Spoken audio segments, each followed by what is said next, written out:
It's that time of the week where you listen to the intro of the Patreon, the Ultras. Once again, you find yourself in the family section, with your kids who want to go home, but you have to stay. Even though your team's losing 3-0, What's that drumming I hear? Oh, there's drums, there's flares. I mean, yeah, they're actually supporting the team. You think you're supporting the team, even though your team's 3-0 down, you're watching them. I'm staying, I'm going to watch it. It's like, nah, if you're really supporting the team, you'd be in the Ultra section, you'd be giving them real... They're currently unrolling a huge banner with something really offensive on it about the other team's captain. Yeah, we're going to get a huge fine from the league very soon. But you know what? You wish you were in there all the same. Yeah. You wish you were part of the bad boys over there in the Ultra section, but you're not. You're in the family section. You're with your family, which is fine. You're listening to this publicly. But if you're in the Ultra section, you can listen to it if you want. $4.50 a month. Sign up. Yeah. Or don't, we're just giving some advice here on how to live your life. That's all. To be a better man, or woman. Or woman. I think there's 7% of you according to Spotify. I think. Yeah, everyone's welcome in the Ultra section. Everyone's welcome. Any creed, probably unlike an actual Ultra section. Yeah. Not one of those Italian Ultra sections. This is more of a kind of a. It's where it's chill. It's actually pretty chill. In terms of as Ultra section goes, it's a pretty chill Ultra section. And here's just a taste of it. Honestly, that is nonsense. Nonsense. All nonsense. They say many garbage things. You don't know what you're going to get. Melodrama upon melodrama. This is utterly shameful, disgraceful piece of nonsense. Because he was miles off it yesterday. You'll learn a lot more if you listen rather than talk all the time. No problem. Hello, everybody, and welcome to a No Nonsense podcast with Cathal and Will. Or should I say Ultras? I will say Ultras. Yes. Welcome, Ultras again. Back, second week in a row. Never thought I'd see the day, did you? Look at this. And it's not like there's been things happening. There surely hasn't, Will. I mean, another disappointing week of Champions League, which I think everybody's waking up to and saying, this is actually kind of whack. This isn't competitive at all anymore. Maybe this whole nation state thing is a bad thing for the league. It's funny because the way we were joking about like people saying this is a shite Champions League. Sure, no Liverpool or Man United. Is that actually the case? That is actually what people just care about? Well, I feel like last year was a shite Champions League too. I think so as well. Way before City won it. I'm not going to say this is might say, oh, well, that's just an anti-City thing, which there's definitely an element of that. Let's not kid ourselves and say that people didn't want to see that. Everyone except for BT Sports, that is. Yeah. And they've done it! They've done it! Manchester City have done it! Once, twice, three times the champion! Champions of Europe, finally! History made in Istanbul! The treble complete! The greatest story in club history has an ending, and what a final chapter! The way that they were going on about City winning this game, it was pathetic. Yeah, I was like, Jesus, like they're no more an English team, like really, like they're like they're owned by a nation state. They just happen to play in the English Premier League, but like it's if England won the World Cup with the Euros, I'd expect that kind of outpouring of whatever national pride, because that would be the exact same. Every country would be the exact same. That's the whole point of having representing your country. But when there's Man City doing it, and you see the stars of the show, Pep Guardiola, Kevin De Bruyne, Erling Haaland, it's like, what a day for England. It's like I know they had like Kyle Walker and Phil Foden in there as well, so it wasn't like there was no English sides, English teams in it. But I was like, this is a crazy kind of a like bigging up of a team at the time who had 115 charges hanging over them. Yeah. I know we should just get over these things and real journalists would just call the game, but it wasn't calling the game. Like, that was the one time I wanted Martin Tyler to be there, like, just underplaying the whole situation. Yeah, like, sighing loudly. There it is. I'm like, I mean, it's funny because like I just thought like he's just got a bit old, but he really just saved the moments for when it mattered. Like, I was again the Champions League music or Champions League commentary. Here's the clip of him announcing Barcelona's treble. Barcelona, the new champions of Spain, are the new champions of Europe. It's a treble in all. 10 years after United's own, and Guardiola has had a fantastic first season. Like, that's what I wanted, you know. But like, I guess you didn't have to hype things up when the competition was actually good. Yeah, you know? it's people are now. It's funny because literally in the last 2 weeks, it's like people have. I wouldn't say have woken up to it, but people are starting to notice that. Hey, as soon as they scrapped the away goal system, everything got a lot less exciting, like overnight. Yeah. No, it adds to it hugely. Because we've talked about this a lot as amateur psychologists. You know, it's so much in the brain. Yeah. Like, I mean, so much. I mean, we can get into it now, I suppose. I mean, the Arsenal losing to Porto. Objectively, like talent-wise, you know, resources-wise, one of the richest clubs in the world versus Porto, who habitually sell all their players to, you know, Real Madrid and Barcelona and everyone else. You know, they should not have gone to that game and lost, especially in the form they're in and the goals we're scoring. But yeah, the whole thing going in was first time in 7 years, knockout football. You always go out at this stage, you know. I mean, they must have been looking at those Porto players seeing Bayern Munich jerseys, like the way they're playing. Like, it was crazy that like they didn't have a shot on target because it was like, just keep it tight, no messing around. It's like, if this was Burnley at home, you'd have no Burnley in Turf Moor, you'd be like, well, it's just a game. No one's expecting us to do anything here. There's no hang-ups, there's no anything. But it's a very psychological game. So the away goals definitely added to that. Was like, if we concede here or if we score here, yeah, if they scored in Porto and won 2-0, like that's the tie over. You know, but then equally when Porto go to the Emirates, like, well, all we have to do is score 2. Yeah. No, we're like, there's a great clip. but there's just, again, people are talking about this now, but there's a great clip of Roy Keane talking about it the other day, saying he remembers a game where anytime an away team would score in Old Trafford, the place would just go silent because everyone would know, oh God, we have to score 2 now. Like instantly, it goes from like, hey, even if it's a home game and it's what you're 1-0 up, like or a team goes 1-0 up, like there's loads of time. When it's only 20 minutes left and you have to score 2 goals, the pressure is on. Like, yeah, 100%. And like, you might say, well, look, they should just have it normal rules. Best team wins.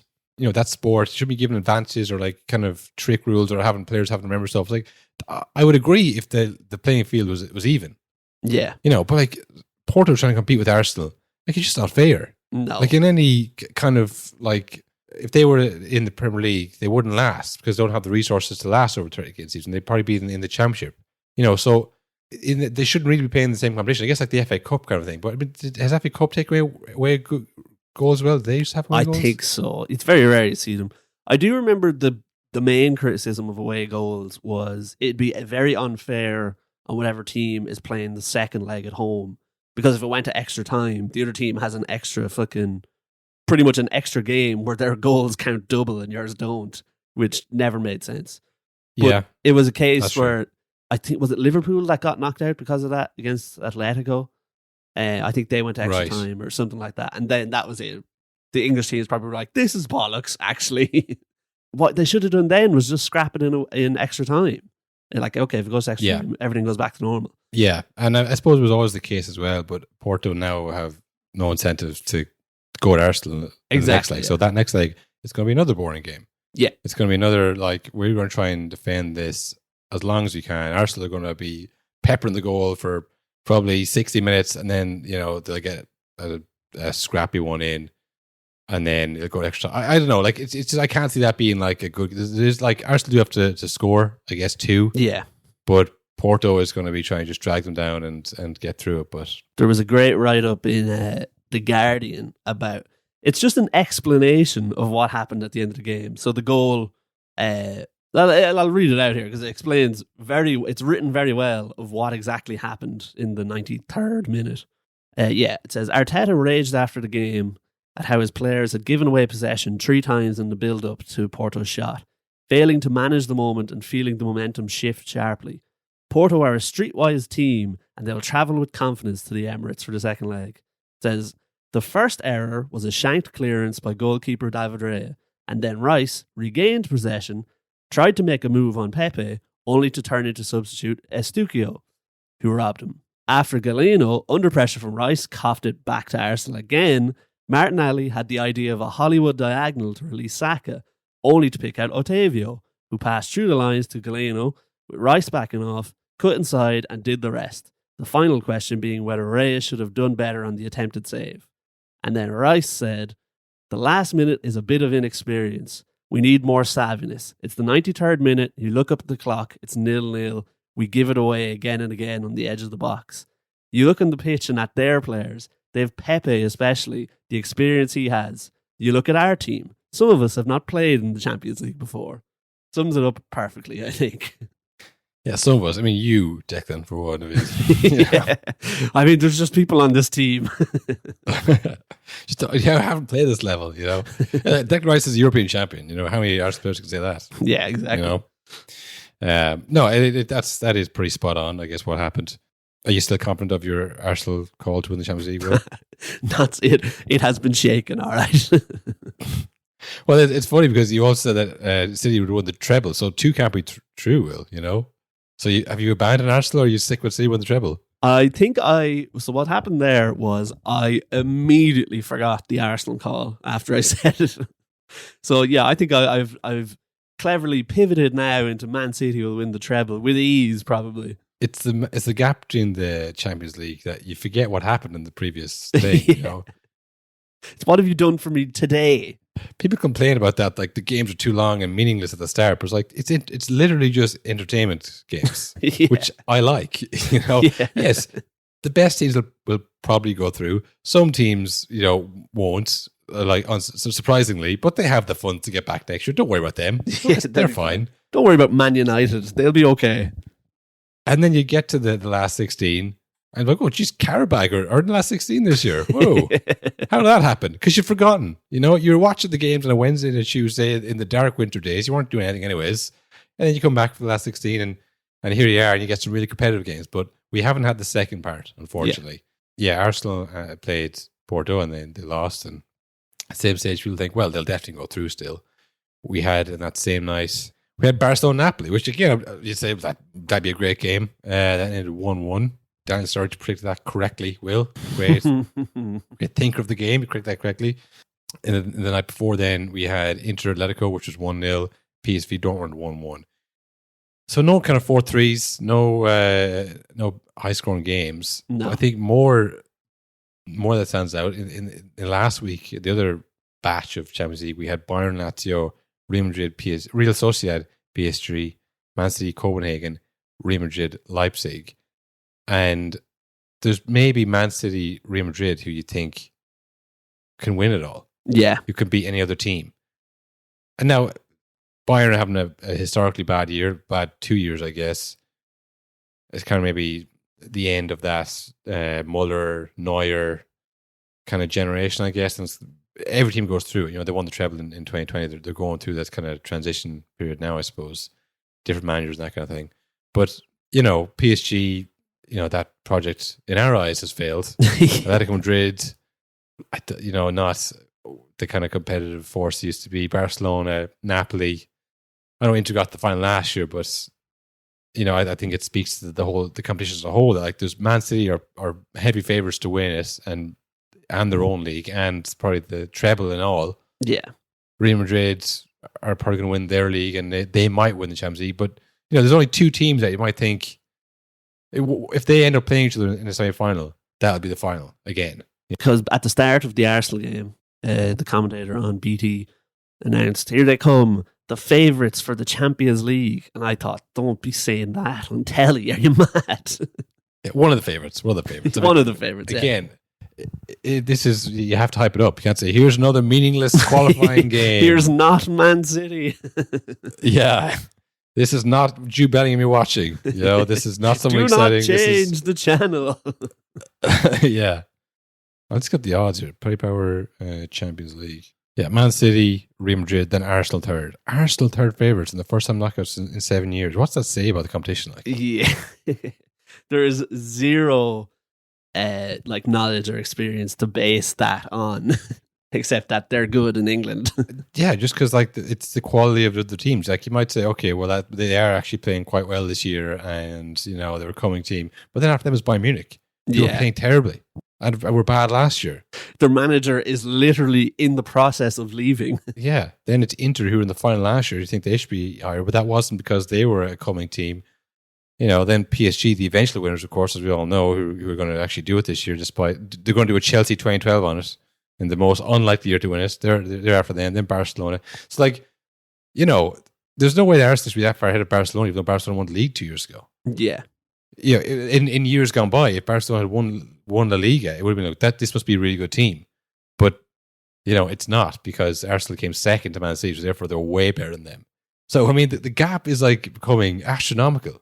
Yeah. And we're seeing it in the Champions League, and it's just like, the whole talk of the Super League defeated, but like the Super League really is just kind of moved over to England, and that's where all the best players go. That's where all the money is, and that's where the eventual Champions League winners will be. Like, yeah, exactly. It's funny as well because like Bayern, Tuchel's leaving at the end of the season. It's been announced. Isn't Xavi leaving at the end of the season as well? Yes, Xavi is sick of it. So like, you're watching these games. It's like these managers aren't even going to be here. Like, how are they going to like? And it's Tuchel especially. He's leaving because of his poor performance. So it's like, he's not going to be able to get these lads up for one last Champions League. They don't like him now. Yeah, it's a pretty tough position to be in for Tuchel, to be like, right, I know we've had our differences, and I know that you've actually won this battle, players, but please, for me. For old Tom.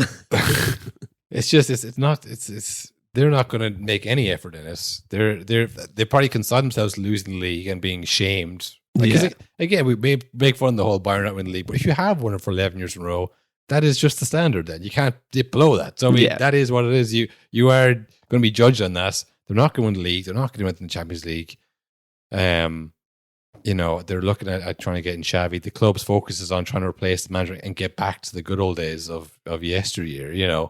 So it's like, they don't care about the Champions League. They've probably already consigned themselves to losing the league and not winning the Champions League. This is just a dud year. We'll rebuild. We'll come back stronger next year.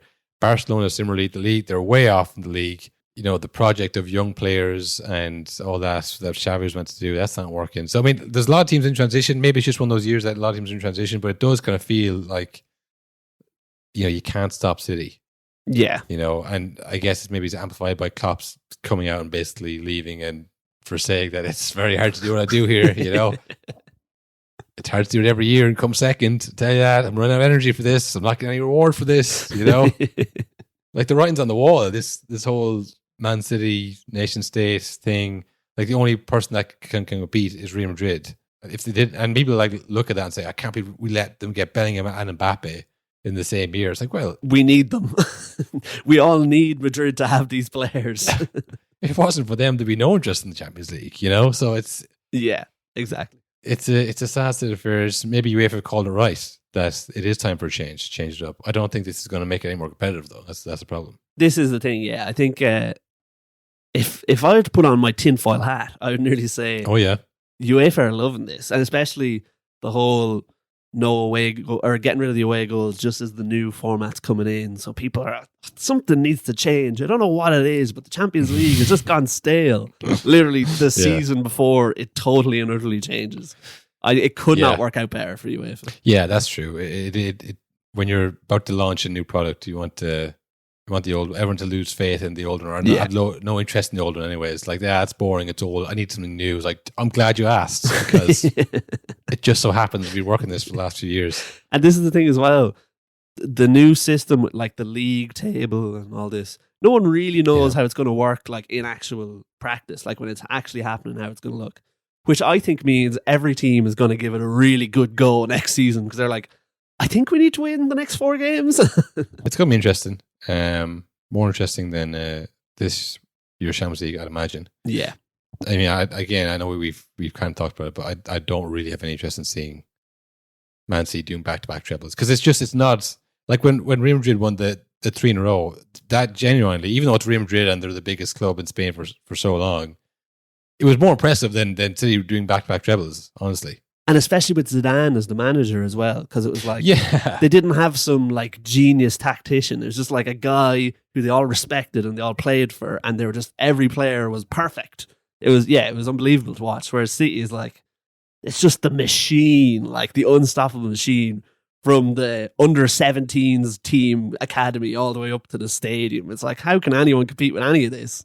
Yeah, maybe it is just kind of better marketing that Real Madrid have this kind of, in my mind, historically great teams and players like, oh, this is special, La Decima, all this kind of stuff. Like, it was just like they had different names for what they were doing. Whereas Man City was like, we're going to do what Man United did. It's like,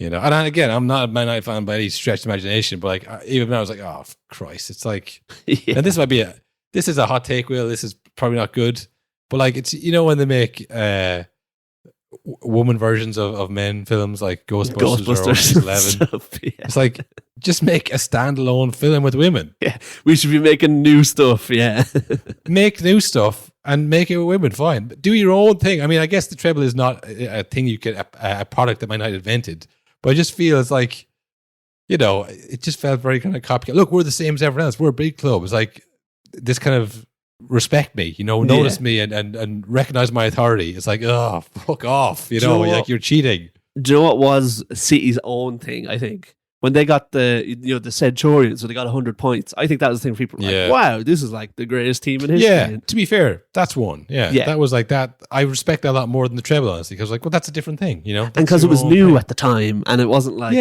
I don't think we were used to the Christian machine because it wasn't as long since a different team had won the league. I think maybe it is just it's you know where it started, you know where the money came in, and it's just they've gone from like 2009 to treble in 2023. It's very quick progress, like versus any other club. They have like, you know, and it's just it's different times. If you were to start a club now, you wouldn't have the same trials and tribulations as somebody who started in 1888. Obviously, you wouldn't, you know, but it's just it doesn't feel, you know, interesting at all, you know.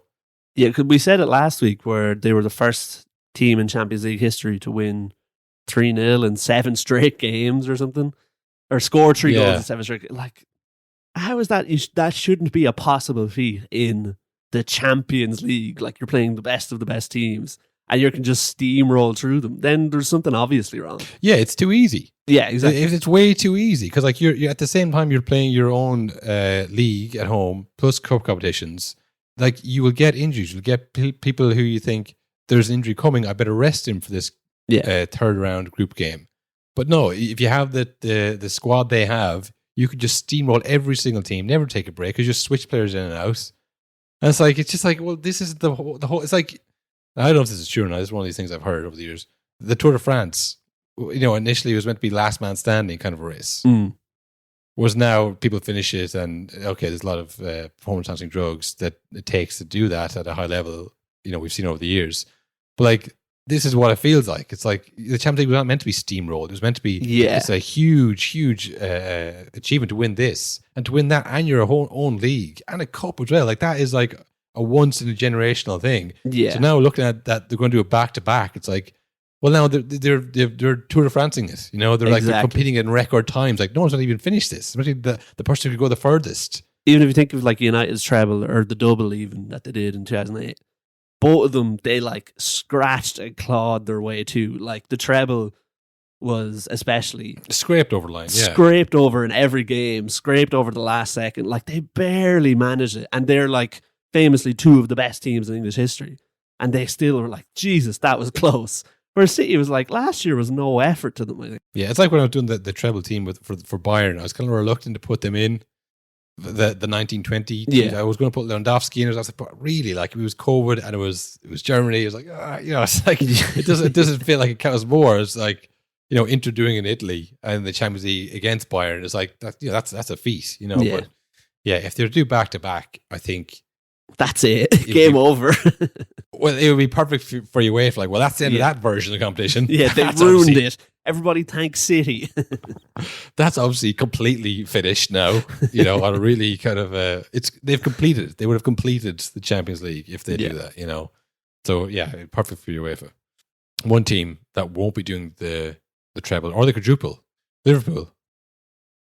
They were playing midweek against Luton. Premier League like doing that every now and then. You know, you think, okay, winter's done now, the fixtures should be back to normal, and then just like the 20th of February, while there's a Champions League game on, you'll change the channel and you go, oh, Liverpool are playing Luton.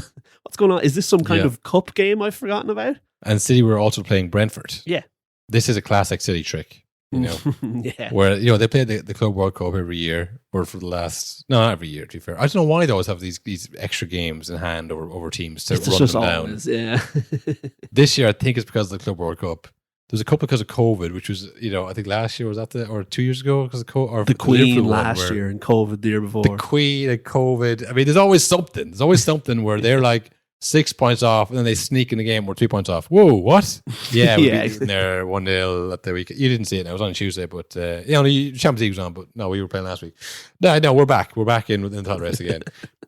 Liverpool also had their own little 3-pointer, against Luton. I mean, for Liverpool, they went 1-0 down to one Ogbene screamer. Get him on the plane that he's already on. Get him on the team that he's there for life if he wants. Yeah. A fucking right place, right time, great header from a rebound. A real poacher's goal, as they'd say. Goal of the season, I think. We'll put it up there, is it? Irish goal of the season, anyways. Yeah, 100%. Evan Ferguson hasn't scored too many. He's in the top 10 because Evan Ferguson's only scored 5. So yeah, I think so. Yeah. He's up there. He scored 1, and then Liverpool looked like this is where the squad comes at you. This is where the injury's going to hit. You're going to lose to Luton on a Wednesday night, and nothing you can do about it. But they came back heroically. Mm-hmm. Will Klopp said, "Did you hear this? No, I didn't see any of his quotes. Man, he said this comeback is this team's Barcelona comeback." There's a few things about Klopp in that game that one of the things he said in his leaving interview was, don't make it about me, it's about the team, don't. Then after the game, he's fist pumping each side of the stadium individually like a wrestler. It was ridiculous. It was Luton. They have so little money. Well, this is it. Like, he's bringing this whole this is like when Trent had that corner and we got that comeback. This is exactly like that. This is this team's version of that. They won 4-1. Against Benny, Will. You see how fast he is? You try and stop him. It was bizarre. I assume with some kind of siege mentality, they're all against it, getting everyone up for it. It felt tone deaf. No, he's the king of turning small wins. Like what we're saying about Pochettino talking about Chelsea beating Man City. You got to turn the small victories into huge kind of mental things. It started with the West Brom 3-3, and this is how it's going to end. Beating Luton 4-1 is lads, I don't want to overhype this, but this is the greatest achievement in your entire footballing careers. And then surely the Liverpool players, all right, when they go 2-1 up, they're probably thinking, yes, that's huge for the league. When they're 4-1 up, I think they start thinking, okay, lads, it is Luton though. Well, that's massive, the goal difference, That's 3 more goals in our pocket. No, I mean, look, it's easy to look at it on the outside, sitting for the laptop, talking about, it probably doesn't feel like anything. But if you're in that dressing room, coming off after running your bollocks off, trying to win a Premier League game, and then Klopp grabs you by the shoulders and goes, I fucking love you. I love you. I'd die for this club. I would die for you right now, Conor Bradley. I would die for you. You feel that, You don't think, all right, Klopp, relax there, pal. Because you're pumped already, and then this massive German man with huge teeth and eyes is just telling you that this is the greatest thing that's ever happened. You believe him, you do. And this is the thing as well, is that I think a lot of the tone deaf side to it came from Jamie Carragher famously leading the charge a few weeks ago against Arsenal. Get down the tunnel, you won a game, big deal. To then 2 weeks later, again, Klopp is fist pumping the whole stadium, he's going, on your side, over here. Oh, what did I hear back here? And it's against Luton. But it just felt so odd. It felt so out of place. Yeah. Get down the tunnel, Yeah, get down the tunnel, lads. But again, it's because people believe that Liverpool can win the league. People don't believe Arsenal can. Exactly, With the reasoning being that Liverpool have won it recently and Arsenal haven't. So Arsenal are celebrating, all right, lads, go try and beat Porto away. I bet you won't. And then they don't, Whereas Liverpool beating Luton's this could be huge, actually. Yeah. And teams, Luton are a tricky team for a lot of the big teams. I know we're saying it's just Luton, but it's just Luton in the fact that what they have is so small compared to what Liverpool have at their disposal.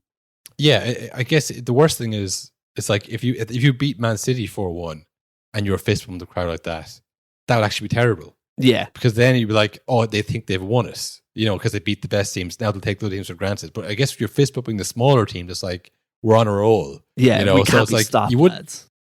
you get a worse reaction doing that against a big team. I guess that's why Arsenal, when they did to Liverpool, it was like, lads, you have to be everyone else. Like just because you beat Liverpool doesn't mean you automatically beat the other teams. You have to beat them all. So again, I think just Klopp is a master of picking these moments. He'd never do that against Man United. No, because he knows like this is almost like a separate thing. This is like a separate cup that we have to win on its own. So we'll never celebrate the wins against these. But against Luton, it's like, wow, we were close there, folks. 1-0 down. Anything could have happened. But, well, there you go, folks. What do you think of that? Sound fun? Put that in your pipe and smoke it. We should start saying stuff like that more, I think. Put that in your pipe you bought in the club shop and smoke it. Yeah. Casual. I'm a huge guy for getting Man United pipes in Old Trafford. Ooh. We should start selling nonsense pipes. No, that's good, yeah.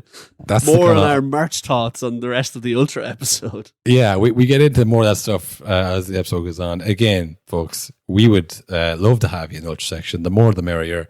I mean, they can't arrest us all. That's exactly, yeah. That's our motto in the Ultra section. They can't ban us all from all social media. They can't take away all our Gmails, Yeah. You'll never sunset us. So yeah, if you want to be sunsetted online, join the Ultra section today, $4.50 a month. Sign up, get all the bonus episodes we do every week, plus the backlog of all the episodes we've done before. Some of them stand up, And if you think, hey, maybe these guys are actually know what they're talking about, you can go back to old episodes and listen to all the takes that didn't come through, which is, I'd say, honestly, maybe 60% didn't come through. We've had some like bangers. Yeah, that time when you said Newcastle wouldn't go down before they had the money, I was like, they're going down. That's Steve Bruce. They're going down, but they stayed up. There's stuff like that in the backlog. There's also stuff where I said Lukaku would score 20 goals in the league for Chelsea and he ended up scoring 5. So, I mean, look, it's all back there. You get it all for the monthly fee. Yeah. It's come up to the end of the month now, so it's a great time to start. You get the fresh month starting up. Yeah, we'd love to have you. No, honestly, that is nonsense. Nonsense. All nonsense. They say many, many garbage things. You don't know what you're going to get. Drama!